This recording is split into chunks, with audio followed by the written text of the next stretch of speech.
我是煤老板，投资的顶流明星都塌房了，正准备躺平退出娱乐圈，一档名字叫《富人的生活》的全球综艺找上我。1号阿拉伯小王子，英俊帅气，家里有王位等着继承。2号美国互联网精英，哈佛高材生，白手起家，身家100亿。3号全球知名巴西球星，每3个月换一个名模女朋友。4号英国王室公主，人美肤白，气质高雅。5号女成副业煤老板，我刚一官宣，我就被潮拉低了节目的格调。无所谓，前半生太倦了，我已经下定决心躺平了。怎么又塌房了？看着微博上黑红的爆字，我心里一痛。果然我根本没有什么投资眼光，我全部的天赋都点在了寻矿上。前几年全球旅行的时候，我一路边玩边买山头，各个大洲都有我家的矿。本来还想进军娱乐圈玩玩的，结果手黑的不行，投资一个扑一个，看好一个塌一个。以前是粉丝求着我看看他们的哥哥姐姐，如今我成了人人嫌弃的倒霉金主。全网的粉丝们一起联合，希望我不要再乱投资，赶快退出娱乐圈。罢了，我就如他们所愿，准备来个全球旅行，缓解一下心情。留学时的朋友，如今的世界知名导演布鲁找我帮忙参加一档综艺，看着他恳切的表情，我心一软，直接答应了。至于求我退出娱乐圈的粉丝们，哼，这次我投资我自己还不行吗？我就不信我自己都能塌房。谁能想到综艺先导片一出，我就塌房了。微博热搜第一，井号乔石塌房井号。不是吧，我这次就是自己参加个综艺，这都能塌房？点开评论一看，我哭笑不得。原来我以前在网友心目中的形象是这样的：美丽加愚蠢，单纯加倒霉。总结：人傻钱多，不学无术的败家子。可是先导片中的我，能流利地用8国语言介绍自己，毕业于世界 Top 3的名校，各种证书、奖杯更是一一展现出来。这也算塌房？我只是展现了我微不足道的优点而已。再点开外网的评论区，早就吵翻了。这次总共邀请了5个人参加综艺，其他4个人可都是有很大知名度的，只有我好像显得那么平平无奇。这个5号是哪个大集团的隐藏千金，竟然能和这4个人上一档综艺？可能是找导演走关系了。据可靠消息透露，他们曾是大学同学。他好像就是一个普通的煤老板，身价肯定不高。高端人士透露一个消息，他几乎没出现在什么高级场所过。导演找不到人，我可以来啊，家里有点薄产，但也比这个煤老板强。看到这些网上的嘴强王者，我平淡一笑。我现在佛了，如果是以前，我立马花钱雇佣大批水军给我击溃他们。富人的生活这档综艺采取直播形式，我们每个人从自己的国家先赶往第一站北极小岛，而现在我身边就有大批工作人员开始直播。参加这个综艺的人都不缺钱，一部分是想提高自己的知名度，更多的则是为了富豪之间的相互接触，所以都按照节目组的要求，在拍摄时间不玩手机。我完全是看导演布鲁的面子参加的，所以当然也遵守规则了。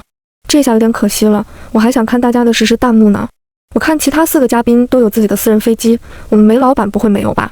一架私人飞机价格就上亿，1年保养下来也要上千万，他能负担得起，也不至于这么浪费吧？看吧，他走向机场了。果然我们的煤老板先输了。身后跟拍的工作人员希望我和观众互动一下。互动？行吧，那我就简单介绍一下吧。正好从这个机场开始，整理了一下头发，对着镜头微微一笑。大家好，我是乔石，现在我们要去北极小岛度假，我们这次搭乘的航空公司是华侨航空，安全性很高。好了，现在我要登机，一会再说。一上飞机，为了安全，所有的设备都关掉了。我也终于放松下来，还是有点不适应镜头生活。现在到了飞机上，我有自己专门的卧室，冲了一个澡，吃着5星大厨做的甜点，瞬间感觉幸福了。随行的工作人员也被照顾得很好，看着他们一副懵的表情，其中一个人还掐了一下自己。乔小姐，咱们上的不是华侨航空的飞机吗？怎么待遇这么好？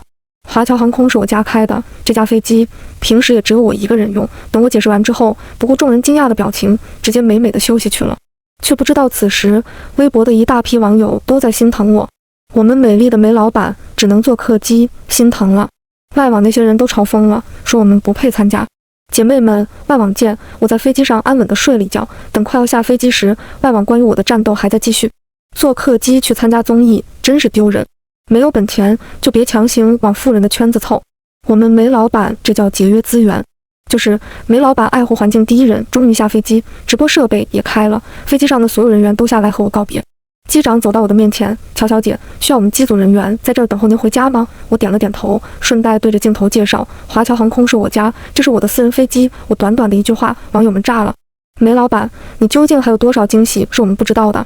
哈哈，煤老板人设再次小塌一下。煤老板给我冲冲冲，狠狠打脸那些说你不行的国外黑子。不就是有一架自己的私人飞机吗？也不知道你们有什么骄傲的，其他4个人谁都有私人飞机好吗？重要的是飞机吗？是华侨航空都是他家的。内网上的网友们你来我往的大战，同时微博第一热搜是井号乔时华侨航空井号。下飞机之后，身旁的工作人员开始介绍这次来到的北极小岛。这次来的北极小岛名为极光岛，是观光极地风景最佳的岛屿。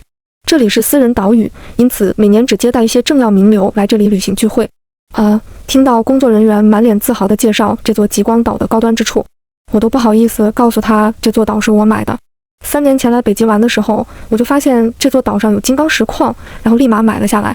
买下来的目的不是挖矿，而是单纯的欣赏北极风景。后来有很多朋友都来我这儿玩，就打造了一个小型的娱乐区。不过为了保护生态，我也一直没有对外开放盈利。这次也是因为看到申请人是导演布鲁，我才答应。不过我也没有告诉他这座岛是我的，不喜欢炫富。等工作人员介绍完之后，拍了一下四周的环境。天空湛蓝，北极的风微冷，我羽绒服上的白色绒毛随风摇摆。哇哦！突然发现煤老板的颜值好高哦。楼上太肤浅了，我更看重煤老板的内在。估计是第一次到北极来吧，他的表现好不自在哦。对呀，你们去看看隔壁的阿拉伯小王子阿曼，都已经准备好亲自打猎了。就是其他几个人都来得很早，就他最后一个到，你会直接吃白食。你们煤老板真是自私，只顾着拍照片，让别人等他眼看着都快正午了，旁边的摄影师还在拍来拍去。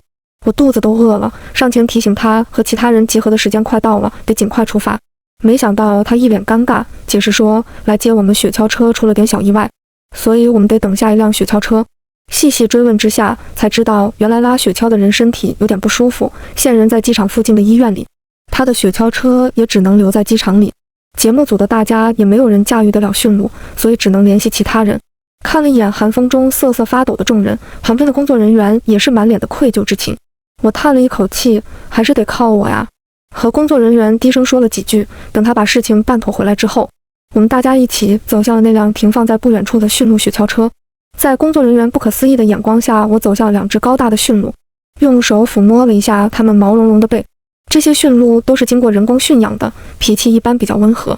我前几年来这里的时候，都亲自动手学过驾驭雪橇车，所以这次让工作人员和原主人沟通过后，我决定自己动手赶回去。下一辆来的雪橇也不知道什么时候，不过看工作人员回答我时那个一言难尽的表情，我懂了，正好我也手痒了。岛内的驯鹿雪橇位置比较大，算上我也能将随行的工作人员放下。坐上铺着厚绒的驾驶位，我双手拽上缰绳，身后的工作人员也上了雪橇，举起了自己手中的摄像机。不是吧？煤老板这都会？我的全能煤老板，还有什么是他不会的？不是，乔氏也太爱表现了吧，竟然敢驾驭驯鹿车。节目组还是上点心吧，人身安全最重要。嘲讽的话还没说几句，画面就开始动起来了。距离上次驾驭驯鹿雪橇也才过了1年，可是我内心还是会有那种兴奋感。身前是2头雄壮有力的公驯鹿，身旁是寂静清冷的北极风光。一路上我的全部心神都投入到了驾驭驯鹿，身旁的工作人员和镜头早就被我选择性遗忘了。一路平平安安到达我们的集合地后，工作人员在镜头后都给我竖起了大拇指。瞧，没想到还有这项技能。刚下雪橇，等候已久的导演布鲁十分热情上前和我问候一番，只不过我看出他的面色有点难看。等我进入集合大厅后，才发现厅内只有2个人。原来巴西那位球星球队临时集训，所以他又飞回去了。身穿白色休闲羽绒服，一脸温和笑意的金发中年男子，他此时正在热情地和旁边气质高雅的浓颜系美女搭话。女子明显有点烦他，一看到我出现，立马站起身和我打招呼。我回应了一下他，从他的自我介绍中，我知道她就是英国王室那位人气极高的小公主艾莎，也是王室的第4顺位继承人。虽然知道布鲁请她来综艺了，不过见到她我还是很惊讶。正好她也一脸期待地向我询问中国文化，我正打算回她，坐在旁边的金发中年男子端着一杯红酒，假模假样地摇晃了一下，上前打断了我的话语，开始对着我诉说他的身家以及他创立的公司。我装作礼貌地也自我介绍了一下，便继续开始和艾莎聊天，无视身旁鼻孔朝天的男人。煤老板底气就是硬，连金融大佬李斯的面子都不给，给他面子干嘛？一个利用老婆的钱发家，然后转身又出轨名模的男人，李斯不是都辟谣了吗？而且他也没和名模在一起。别洗了，据小道消息，他是为了那位小公主才来参加综艺的，所以早早便和那位名模分手了，分手费2个亿。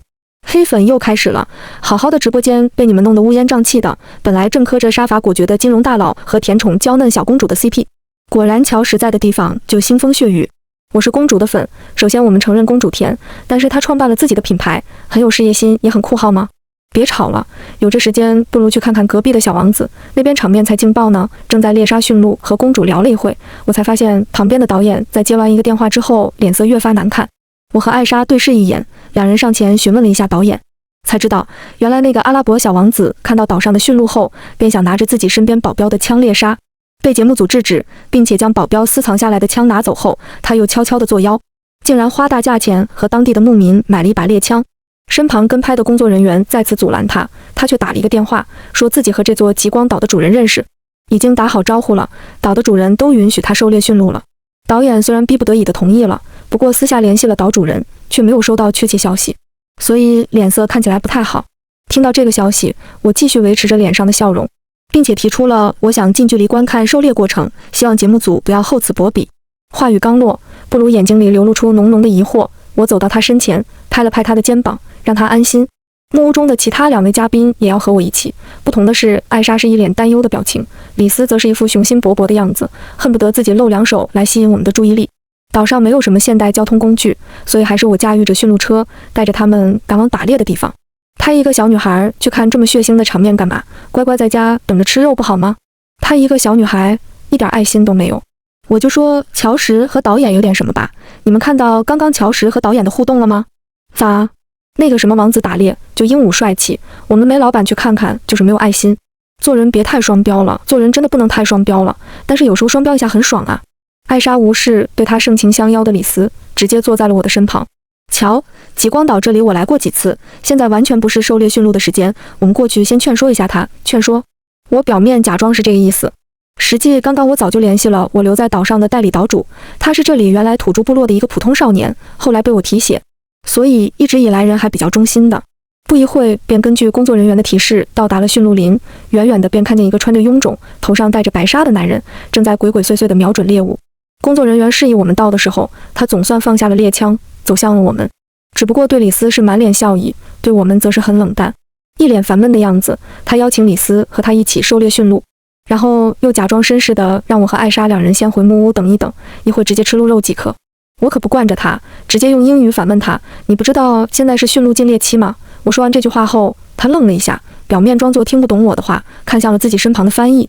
等翻译说完话后，他一脸无辜，开始用英语的和我表示歉意，说我的英语不太标准，然后又巴拉巴拉的说希望我能好好锻炼一下自己的口语。他那口蹩脚的英语一出，身边的工作人员都无声的笑了，身边的艾莎更是上前为我说起了话，我都气笑了，这是个什么人啊？然后我直接无视他，和我身后的保镖招了招手，他递给我一把弓箭。林子附近野兔比较泛滥，刚刚我就发现野兔的踪迹了，拉弓射箭，一气呵成，一只灰白野兔就被我射穿在地。阿曼见状又走到我身边，冲着他的翻译叽里呱啦说了一会。其实我会阿拉伯语，但是就是不想搭理他。看到我无视他的话语，阿曼眼中闪过暗光，脸上却露出了看似阳光的笑容，对着镜头：“瞧，你不是说这里禁猎吗？”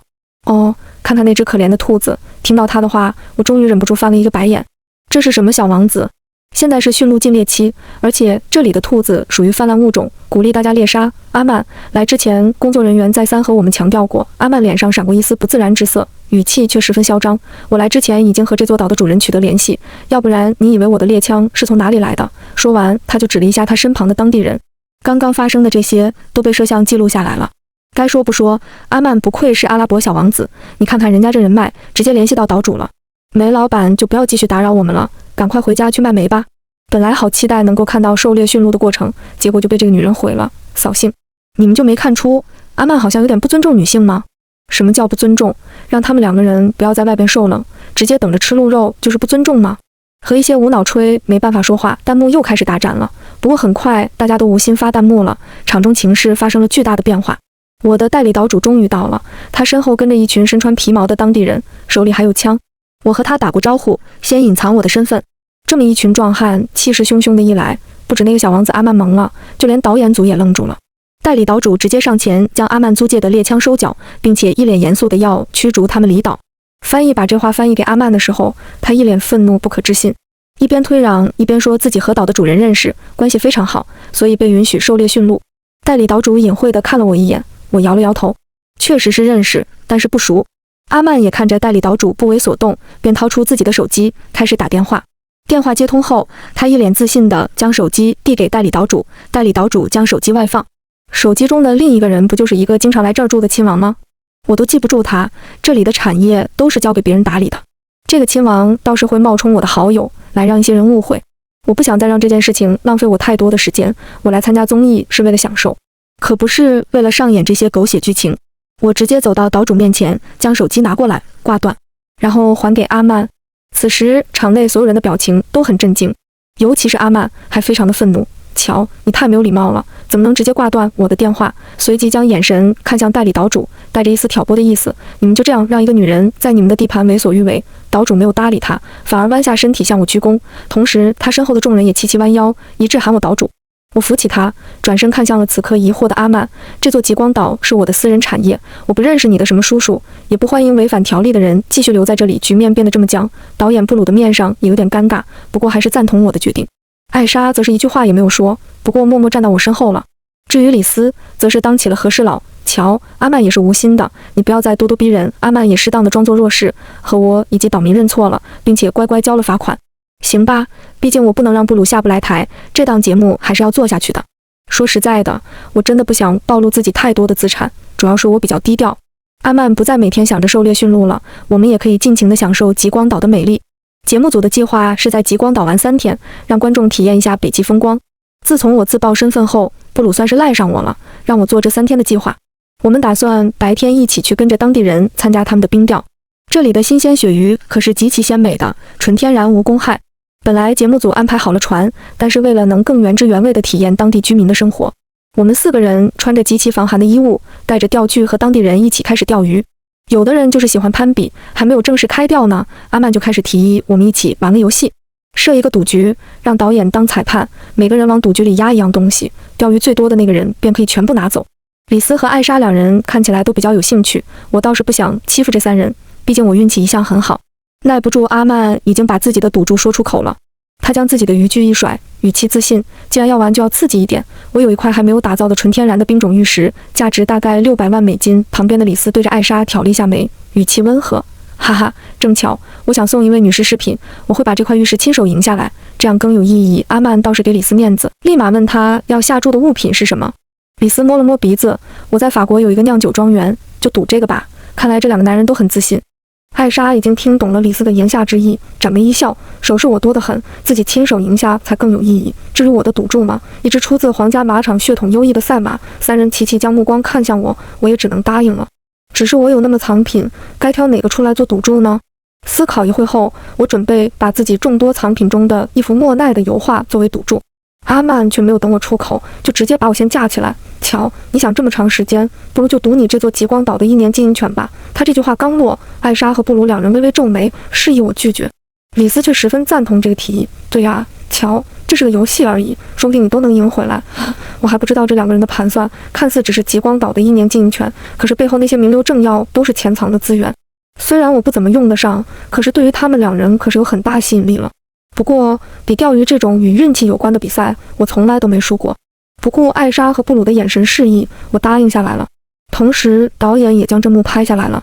梅老板赚大便宜了，另外3人的赌资太高了。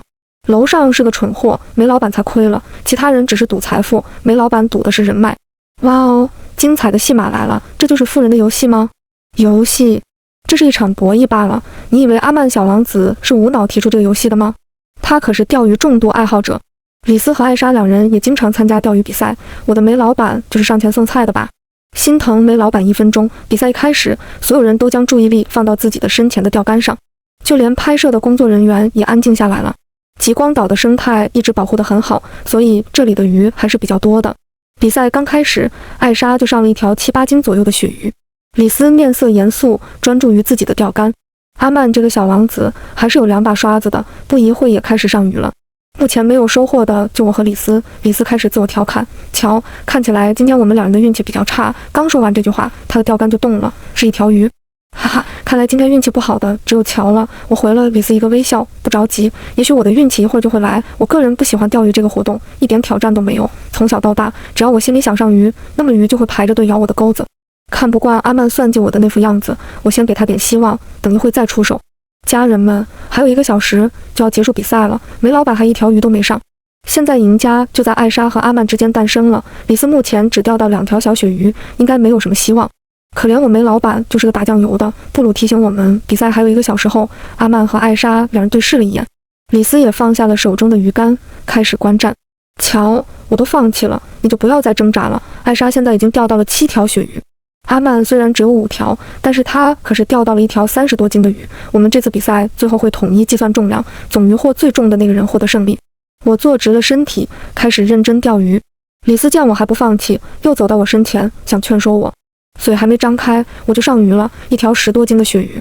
李斯转了一个画风，瞧，你现在也比不过他们2人，我估计他们最少得有100斤，这么短的时间，你不能赢的，是吗？我再次拉起自己的钓竿，将自己收获的鳕鱼摘下。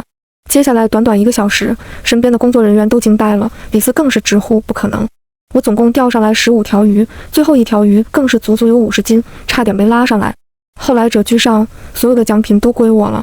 比赛结束后，我估计鳕鱼鲜美的滋味就我和艾莎两人品尝到了，阿曼和李斯两人大概也吃得没滋没味，真是暴殄天物。梅老板又他防了，他竟然是个钓鱼高手，谁能想到最后的1个小时他都能反败为胜。哈哈，其实梅老板的钓鱼技巧并不好，全靠运气上鱼。阿曼和李斯的表情管理不怎么好，两人鳕鱼吃的也不香吧，反正这次的鳕鱼我吃得很香，吃饱喝足后就开始放松一下了。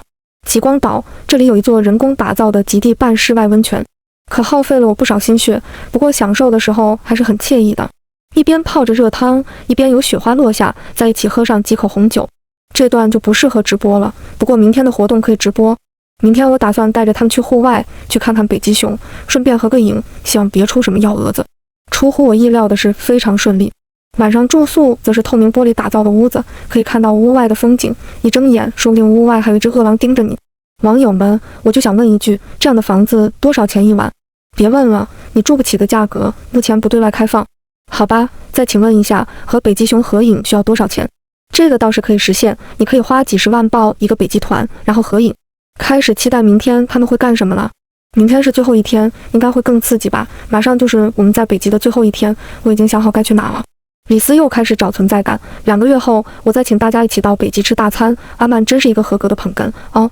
李斯，你竟然这么早就约到了世界尽头餐厅，我都排到1年之后了，到时候一定要带我们来。艾莎也颇有兴趣地参与到这个话题中。世界尽头餐厅非常不错，我还是1年前去过一次，就是太难预约了。李斯又把话题转到我身上了。瞧，你是极光岛的主人，那么极光岛附近的尽头餐厅你应该经常去吧？我点了点头，对啊，尽头餐厅的主厨是我的好朋友，然后阿曼便提议让我带他们去。阿曼，尽头餐厅这月不接待任何客人。艾莎站出来为我解围。阿曼耸了耸肩，好吧，我还以为乔能量很大呢。李斯出来打圆场，还是2个月之后我们再来吧。我一句话还没说，他们就把我安排好了。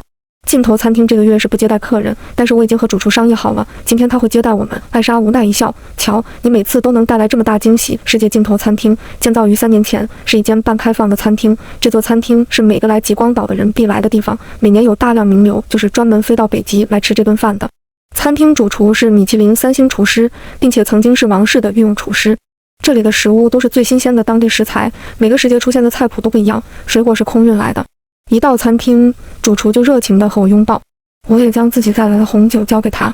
今天的食材都不错，鱼货都是刚刚从船上下来的，还有刚刚捕获到的雪兔和松鸡。餐厅每个月都有捕获驯鹿的名额，今天也准备上了。脚下是湿软的地藻，旁边挂着的火炉上烤的驯鹿腿开始滋滋的冒油，燃烧的木材是雪松独有的清香，熬炖的野生菌汤发出浓郁的香气。抬眼望去，天高气爽，海面湛蓝，近处则是低矮的小雪山。这样的美景配上美食足矣。我品尝美食的时候都不喜欢说话，不过阿曼是个能说的，对着镜头一顿点评。听到他的解说，我都想笑，翻来覆去就是好吃，非常好吃这几个字。炙烤驯鹿腿处理得非常到位，主厨并没有放过多的调味品破坏它的原汁原味，一口下去，一种野性的感觉绽放在口腔之中。于是巨型鳕鱼，不同于我们那天吃生鱼片时的入口即化，这道鳕鱼被切成规则小块，通过专门定制的厨具煎，表面金黄，内里酥软，这就是食材与厨艺最完美的结合。浓郁清香的野生菌汤，非常的鲜美。主厨家的调味品应该是取自当地，喝下之后身体暖洋洋的，感觉这就是北极的春天。好了，我就说这么多了，我要继续品尝雪兔和松鸡了。对着镜头解说了几句之后，热气腾腾的雪兔上餐桌了，我全身心投入到美食中了。梅老板再解说几句，实不相瞒，听他解说，我的口水已经下来了。这个景色吃个方便面也是人间大餐啊，这就是有钱人的生活吗？他们喝的红酒20万美金一瓶，只有我还在震惊梅老板好全能吗？不止你一个人，只是我的目光被美食吸引了。好期待下期去哪里呀？富人的生活北极行结束了，回到家中休息的时候，我发现自己微博涨了2000万粉丝，还有好多品牌找我代言，这是什么操作？我自己靠自己他防红了。不过我将自己参与综艺，不如给的100万美金片酬都捐了，那点钱对我来说不算什么。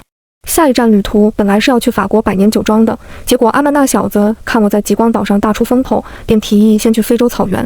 他已经给我们办好了狩猎证，到时候要在非洲猎狮。好吧，一些人就喜欢攀比，这倒激起了我的好奇心。非洲草原上不知道有没有什么矿啊？李斯视角，我白手起家，身家100亿，这次本想在综艺上提高自己公司的正面形象，顺便也和艾莎交好，结果还没来得及表现，风头都被那个乔抢走了。不过他很有钱，长得也好看，这次非洲之行，也许我可以转换目标。艾莎视角这次参加综艺真是意外之喜，极光岛的景色真的很美，最主要的是认识了乔这样的朋友。本来我只打算参加1期，不过听说乔也会去非洲，那我当然要去了。阿曼视角，我一个王子，竟然在这个女人这里丢脸了。不过极光岛是她的地盘，非洲可是我常去玩的地方，这次我一定能比乔西更多的粉，获得更多人的喜爱。